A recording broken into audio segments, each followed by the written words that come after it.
Destroying Russians with U.S. junk. In the ongoing conflict between Ukraine and Russia, one of the most surprising elements has been the effectiveness of what many would call junk, outdated, surplus American military hardware that dates back to the Cold War, Vietnam, and the Reagan era. Despite being considered obsolete by modern military standards, these relics of the past are proving to be formidable tools on the battlefield, turning the tide against one of the world's largest and most modern armies. Explores how these aged weapons and vehicles are not only helping Ukraine survive but actively humiliating Russia's forces, demonstrating the power of ingenuity, simplicity, and sheer volume in modern warfare. The surprising power of military surplus. The United States has accumulated vast stockpiles of military equipment over decades, much of which has been deemed outdated or surplus. Some of these weapons have been sitting in storage for years, even decades, from the Vietnam War era to conflicts in the Gulf, Iraq, and Afghanistan. Destroying or scrapping these weapons is often prohibitively expensive due to labor, hazardous material handling, and transportation costs. Instead, the Pentagon saw an opportunity to support Ukraine by recycling the surplus, essentially turning America's forgotten war chest into a lifeline for Ukrainian forces. One of the first and most iconic pieces of this surplus arsenal is the M113 Armored Personnel Carrier. Introduced in 1960 and first used in Vietnam, the M113 earned the nickname Battlefield Bus for its boxy, steel design that prioritized function over form. It was built to transport infantry safely under fire, and despite its age, it remains incredibly tough and simple to maintain. Over 6,000 of these vehicles were in storage, gathering dust until the war in Ukraine reignited their purpose. The U.S. provided approximately 900 minutes and 113 seconds to Ukraine, repainting and shipping them to the front lines. Why is the M113 still relevant? It's rugged, easy to repair, and doesn't rely on complex electronics. Ukrainian mechanics can fix these vehicles with basic tools and spare parts scavenged from tractors or other machinery. On the battlefield, they serve multiple roles, rushing troops to the front, deploying anti-tank teams, and evacuating wounded soldiers. Despite their vintage status, these Vietnam-era vehicles are helping Ukrainian infantry seize ground from Russian forces that are often considered elite. Cold War mortars and artillery, old tech, new impact. The M113's mortar-carrying cousin, the M106 mortar carrier, is another Cold War relic making a significant impact. Built on the same chassis as the M113, the M106 replaces infantry seating with a powerful 107mm mortar system designed to launch high-explosive rounds from behind cover. Though retired by the U.S. in the late 1980s, these mortar carriers have found new life in Ukraine through donation and adaptation. Ukrainian crews use them to set up mobile, rapid-fire mortar teams that can strike Russian positions and vanish before counterattacks. Artillery plays a crucial role in the Ukrainian defense, and the M109 howitzer, also known as the Paladin, is a prime example of Cold War firepower still relevant today. This 155mm self-propelled howitzer, introduced in 1963, is not just a support weapon but a key asset for suppressing Russian artillery and clearing the way for infantry advances. Capable of firing 6 shells per minute, each weighing over 100 pounds, the M109 blasts Russian bunkers and trenches into silence. Its mobility allows Ukrainian crews to use shoot-and-scoot tactics, firing then quickly repositioning to avoid Russian Lancet drones and counter-battery fire. The U.S. has supplied dozens of older M109A5 variants to Ukraine, proving that even decades-old artillery can dictate the pace of modern warfare. Even older artillery like the M101 howitzer, a towed field gun introduced in 1941 during World War II, has been pressed back into service. Though retired from frontline U.S. use in the 1980s, hundreds remain in storage or have been passed to allies.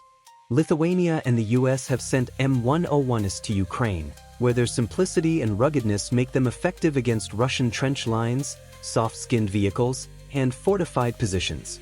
These guns lack modern fire control systems but compensate with ease of maintenance and rapid crew training. One key upgrade to these artillery rounds is the M734 multi-option fuse, a Cold War-era innovation that allows shells to detonate in various modes, on impact, airburst, delayed, or proximity detonation. This versatility enhances the effectiveness of Ukraine's artillery, allowing precise targeting and maximum damage even with older hardware. The US has provided millions of artillery rounds to Ukraine, with many likely equipped with these advanced fuses, underscoring a strategic focus on maximizing every shot fired.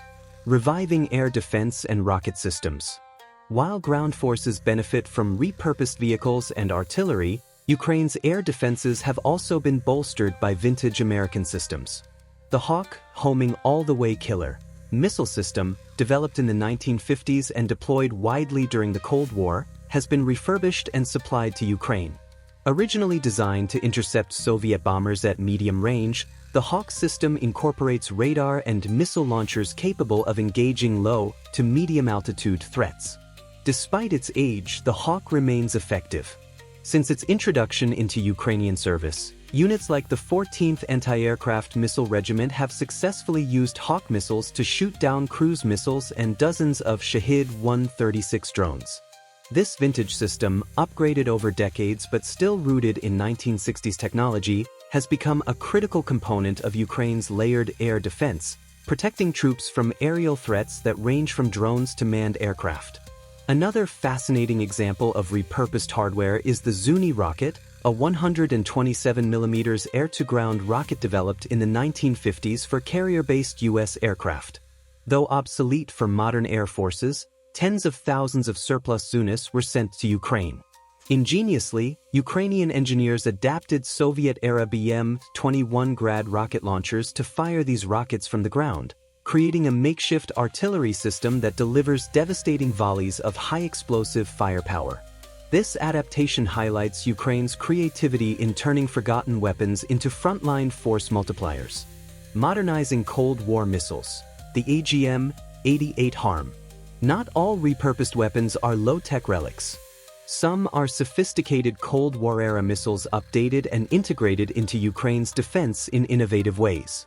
The AGM-88 HARM, high-speed anti-radiation missile, was developed in the early 1980s to target enemy radar systems by homing in on their radio frequency emissions.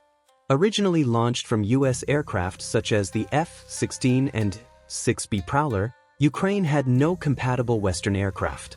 However, with NATO assistance, Ukrainian engineers retrofitted Soviet MiG-29s and Su-27s to fire these missiles, combining Western missile technology with Eastern platforms. This fusion has been devastating for Russian air defenses.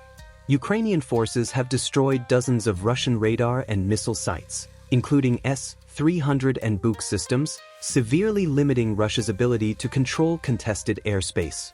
The U.S. has supplied hundreds of AGM-88 HARMs to Ukraine, making them a key weapon for suppressing enemy air defenses and enabling follow-up drone and strike aircraft operations.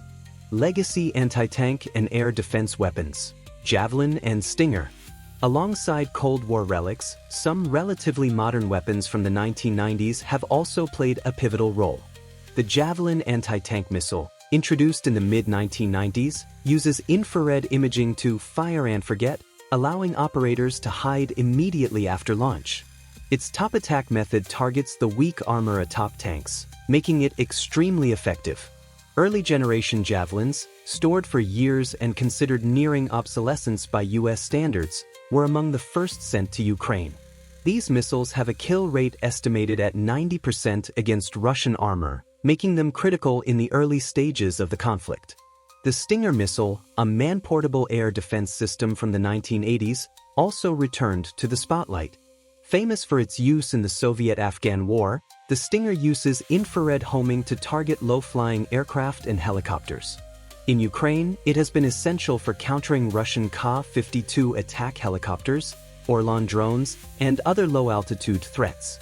Over 2,000 Javelin and 800 Stinger systems have been delivered to Ukraine, proving that weapons designed decades ago still have enormous battlefield relevance. A global coalition of surplus and support. Ukraine's arsenal is not limited to American surplus. NATO allies and partner nations have contributed their own stockpiles of older equipment, creating a diverse coalition of junk that packs a punch. Spain has sent Leopard 2A4 main battle tanks from the 1980s, Germany has supplied Gepard anti-aircraft tanks with twin 35mm autocannons ideal for shooting down drones, and the UK has provided Stormer HVM tracked missile launchers firing Starstreak missiles developed in the 1990s.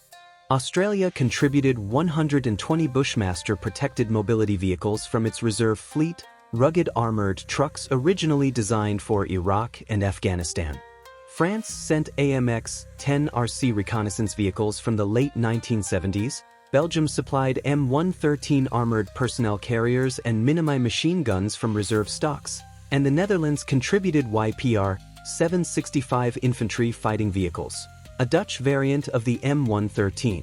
Poland and the Czech Republic have sent T-72 tanks from their post-Soviet arsenals.